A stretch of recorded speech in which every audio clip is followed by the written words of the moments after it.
99 పైసలకు భూములు ఎకరాలకు ఎకరాలు అమ్మేసి బోడిగుండు కొట్టేసి బ్రాండ్ ఇమేజ్ దెబ్బ కొట్టేసి పవిత్రతను దెబ్బ తీసేసి ప్రపంచ పటంలో అన్నీ పెట్టాను, నేనే పెట్టాను, హైదరాబాద్ నేనే పెట్టా, తిరుపతిని నేనే పెట్టా, వైజాగ్ నేనే పెట్టాను అంటారు కదా చంద్రబాబు నాయుడు గారు.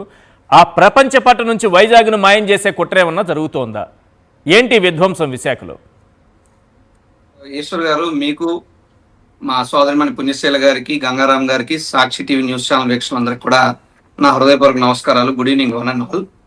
ముందుగా సార్, మా ఉత్తరాంధ్ర ప్రాంతంలో అంటే తిరుమల తిరుపతి దేవస్థానం దర్శించుకుని ఎవరైనా సరే ఖచ్చితంగా సింహాచల అప్పన్న స్వామి దర్శనానికి వస్తాం.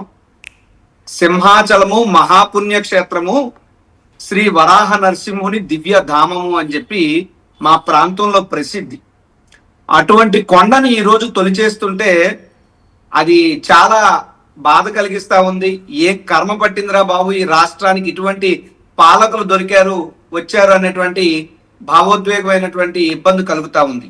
ఎందుకు చెప్తున్నానంటే, మేము ప్రప్రథమంగానే చెప్తున్నాం, ఎక్కడా కూడా వైఎస్ఆర్ కాంగ్రెస్ పార్టీ అభివృద్ధికి వ్యతిరేకం కాదు. ఈ డేటా సెంటర్ అనేటువంటిది, ఈ డేటా సెంటర్ ద్వారా అభివృద్ధి జరగాలి, విశాఖపట్నానికి మంచి ఉండాలని చెప్పి జగన్మోహన్ రెడ్డి గారు ఆలోచన చేశారు.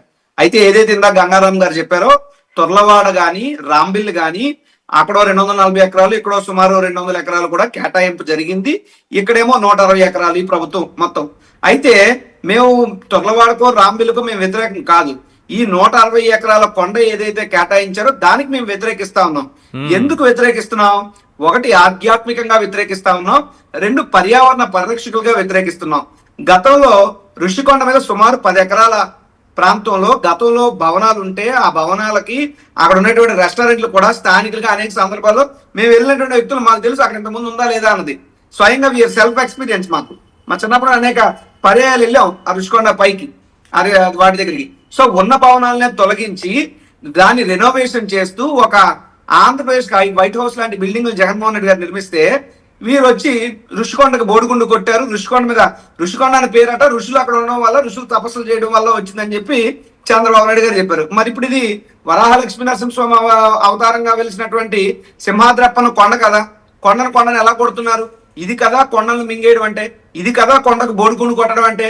అక్కడ కొండ కాదా? అక్కడ చెట్లు లేవా? అక్కడ తోటలు లేవా? లేదా పర్యావరణానికి సంబంధించి ఇప్పుడు ఏదైతే గంగారాం గారు చెప్పారో ముడుసులు లావా? సార్, మా ప్రాంతం విశాఖపట్నం అంటేనే it's a natural city. Beautification లో కానీ, టూరిజం లో కానీ విశాఖపట్నం స్వయం ప్రకాశిత నగరం ఇది. ఈ విశాఖపట్నానికి రిజర్వాయర్ అనేటువంటిది మనకి బిఫోర్ ఇండిపెండెన్స్ ముడుసుల్లా రిజర్వాయర్ అక్కడ ఉంది. ఆ రిజర్వాయర్ కి నీటి ఆధారం ఏమిటి? నదుల ద్వారా కాదు. ఇక్కడ 3 కొండలు ఉన్నాయి. తూర్పు కనుమల మధ్య లోతట్టైనటువంటి ప్రాంతం ముడుసుర్లావా. ఆ ముడుసుర్లావకి ఒక పక్క సింహాచలం కొండలు, మరో పక్క కంబాల కొండలు, మరో పక్క కైలాసగిరి కొండలు. ఈ కొండల నడుమ వచ్చేటటువంటి జలధార ఏదైతే ఉంటుందో అది ఆ నీరు ఆధారంగా ముడుసుల్లా రిజర్వాయర్ నిండుతుంది. ఆ ముడుసుల్లా రిజర్వాయర్ లో ఉన్నటువంటి వాటర్ విశాఖపట్నం ప్రజల దాహార్తిని తీరుస్తుంది. ఇప్పుడు అటువంటి పరిస్థితుల్లో ఆ వచ్చేటటువంటి వన్ ఆఫ్ ద కొండనే వీళ్ళు మటుమాయం చేస్తుంటే, నిర్మాణాలు పేరు చెప్పి బోడిగుండు కొడుతుంటే, రేపు విశాఖపట్నం ప్రజలకి తాగడానికి నీళ్లు ఎక్కడి నుండి వస్తాయి? మా తాగునీటి కష్టాలు ఎవరితో చెప్పుకుంటాం? పర్యావరణ సమతుల్యత ఏ విధంగా దెబ్బతింటది? సో ఈ రకంగా ఈ దుర్మార్గమైనటువంటి కూటమి ప్రభుత్వం ఎందుకనోసారి విశాఖపట్నం మీద కక్ష కట్టింది. ఇది వాస్తవం. మీరు చూడండి, విశాఖపట్నం కావచ్చు, ఎంటైర్ మా ఉత్తరాంధ్ర ప్రాంతం మీద కావచ్చు, ఎందుకో ఈ రకమైనటువంటి కక్ష. అంటే ఉత్తరాంధ్ర ప్రాంతం అంటే వెనుకబాటుకు గురైనటువంటి ప్రాంతం అని మాకు తెలుసు తప్ప, చంద్రబాబు నాయుడు గారి ప్రభుత్వం వెనక్కి నెట్టేయబడుతున్నటువంటి ప్రాంతం ఉత్తరాంధ్ర ప్రాంతం అని ఈ రోజే మాకు ఎలా ఉన్నా విశాఖ డెవలప్ అయిన ప్రాంతం కదా, దాని మీద కక్ష ఉంటది ఏమో. ఇప్పుడు మీకు ఒక ఉదాహరణ చెప్తాను. ఉత్తరాంధ్ర ప్రాంతం వరకు మూలాపేట పోర్టు జగన్మోహన్ రెడ్డి గారు తీసుకొచ్చారు. దాన్ని ఆ మధ్యలోనే ఆపేశారు. 70% పనులు జగన్మోహన్ రెడ్డి గారు పూర్తి చేస్తే మిగతా 30% పనులు ఈ ప్రభుత్వం చేయలేదు. ఉత్తరాంధ్రలో 3 మెడికల్ కాలేజీలు ఇచ్చారు జగన్మోహన్ రెడ్డి గారు, 3 ఆపేశారు. విశాఖ స్టీల్ ప్లాంట్ ని అమ్మేశారు. విశాఖ ఫిషింగ్ హార్బర్ డెవలప్మెంట్ కోసం జగన్మోహన్ రెడ్డి గారు ముందు చేస్తే ఎక్కడ వేసిన పనులు అక్కడే నిలిచిపోయి విశాఖ ఫిషింగ్ హార్బర్ ముందుకు వెళ్ళలేదు. ఇక భోగాపురం ఎయిర్పోర్ట్ కి అయితే దారే లేదు. అలా ఇంకో పక్క చూసుకుంటే గీతం కాలంలో ఒక 5,000 కోట్ల విలువైనటువంటి భూ కబ్జాలు జరుగుతున్నాయి. సింహాచలం కొండలు మింగేస్తున్నారు. విశాఖపట్నంలో భూములన్నీ కూడా వర్ష గొల్ఫా లాంటి ఆ ఊరు పేరు లేని కంపెనీలకి అన్నిటికీ కూడా ఈవెన్ రియల్ ఎస్టేట్ కంపెనీలకు కూడా పైసల్లో అమ్మేస్తున్నారు. Yes. ఇంకా పోతే నడిస్తే కూడా విశాఖపట్నం పనిచేసేటువంటి దిక్మాల కార్యక్రమాన్ని తీసుకొచ్చారు.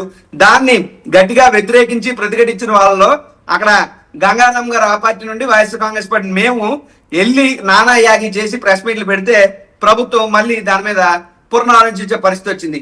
ఇంకా పోతే రోడ్డు మీద చిరు వ్యాపారస్తుల్ని ఆ లంగ్స్ ఆపరేషన్ లంగ్స్ పేరు చెప్పి విశాఖపట్నం ప్రాంతంలో ఉన్నటువంటి చిరు వ్యాపారులందరినీ కూడా సుమారు కొన్ని వేల మంది కుటుంబాలను రోడ్డుకి పడేసి వాళ్ళ ఉసురు పోసుకుంటా ఉంది. ఇంకో పక్కన చూస్తే ఆంధ్ర యూనివర్సిటీని పూర్తిగా కిల్ చేసేసారు. అంటే ఈ రకంగా చూసుకుంటే విద్యా వ్యవస్థ, రోడ్డు మీద వ్యాపారస్తుల, తాగే నీళ్ళ, నడిచే నడక, నివసించే భూమా, వాట్ నాట్, ఆఖరికి ఫిషింగ్ హార్బర్ లాంటి సముద్ర ప్రాంతం అయినా, ఎయిర్పోర్ట్ లాంటి ఆ ప్రాంతం అయినా, పోర్ట్ అయినా ప్రతి దాన్ని కూడా సర్వనాశనం చేస్తూ ఉత్తరాంధ్ర మీద ఎందుకు కక్ష కట్టింది ప్రభుత్వం నేను అడుగుతున్నా.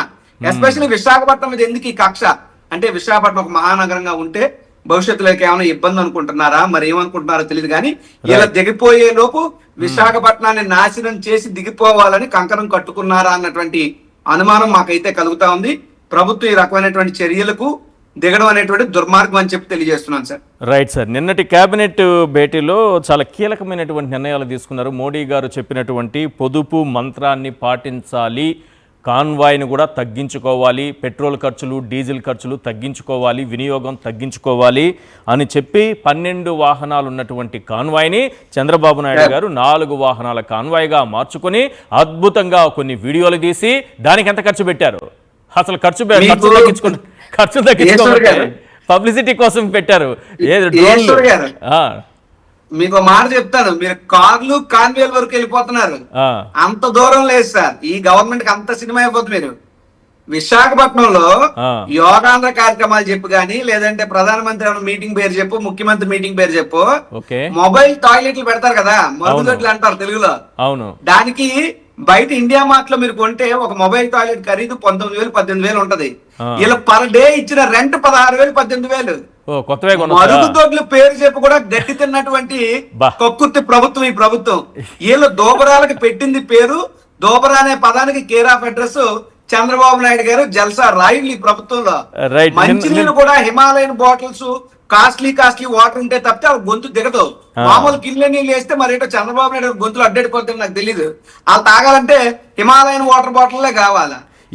పొదుపు మంత్రం గురించి కేబినెట్ లో తీసుకున్నటువంటి డెసిషన్ ని మంత్రి పార్థసారథి గారు మీడియాకు బ్రీఫ్ చేస్తున్నారు. ఇటువైపు మేము చాలా గొప్పగా ఉండబోతున్నాము, పొదుపు పాటించబోతున్నామని, అటువైపు ఏమో లోకేష్ గారు సేమ్ మళ్ళీ అదే కాన్వాయ్ వేసుకొని మళ్ళీ ప్రత్యేక విమానాలు లేవన్నారు. ఇక కానీ లోకేష్ గారేమో ఒక మంత్రి ప్రత్యేక విమానంలో తిరగడం అనేది ఒక్క ఆంధ్రప్రదేశ్లో మాత్రమే ఉంది. ఈ రోజు చంద్రబాబు నాయుడు గారు ఏం చేశారు, ఎటువంటి కార్యక్రమం నిర్వహించారు, నిన్న 4 వాహనాల కాన్వాయ్ని చూపించిన చంద్రబాబు నాయుడు గారు ఈరోజు ఏం చేశారన్నది మాట్లాడదాం.